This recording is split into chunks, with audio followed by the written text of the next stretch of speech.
मध्य प्रदेश में जैसे ही शिवराज ने दोनों सिंधिया समर्थकों को मंत्री पद की शपथ दिलाई, वैसे ही सिंधिया के दूसरे करीबी नेताओं के अरमानों पर पानी फिर गया।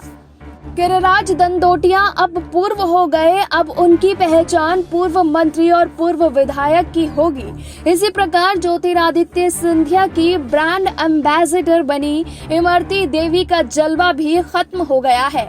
अब उन्हें ग्वालियर का वो सरकारी बंगला छोड़ना होगा जिसका नोटिस मिलने पर उन्होंने एक अधिकारी को भोपाल अटैच करवा दिया था।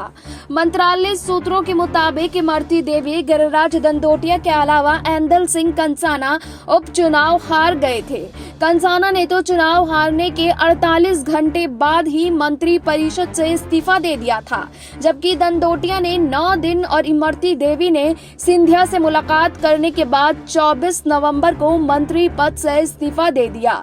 सरकार ने कंसाना का इस्तीफा 27 नवंबर को स्वीकार कर लिया था, लेकिन राजनीतिक चर्चाओं में कहा गया कि ज्योतिरादित्य सिंधिया के दबाव के कारण मुख्यमंत्री ने इमरती देवी और दंदोतिया का इस्तीफा स्वीकार नहीं किया था।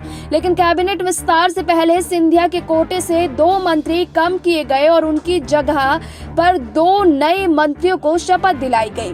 दरअसल कानून में व्यवस्था है कि मुख्यमंत्री किसी भी आम नागरिक को मंत्री बना सकते हैं, लेकिन शपथ ग्रहण के 6 महीने के भीतर उस व्यक्ति को चुनाव लड़कर विधायक बनना होगा, वरना उसका मंत्री पद स्वतः समाप्त हो जाएगा। इस नियम में ये नहीं बताया गया कि यदि 6 महीने से पहले चुनाव होता है और मंत्री चुनाव हार जाता है तो उसका मंत्री पद चुनाव परिणाम आते ही स्वतः यानी कि खुद ही समाप्त हो जाएगा।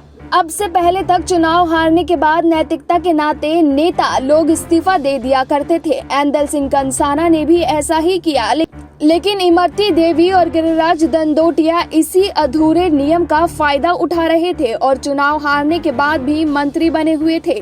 लेकिन अब पूरी तरह से उनसे मंत्री पद छीन लिया जाएगा। साथ ही मंत्री रहते हुए मिलने वाली सारी सुविधाएं भी सिंधिया समर्थकों से ले ली जाएंगी। Bureau report SPN9 news.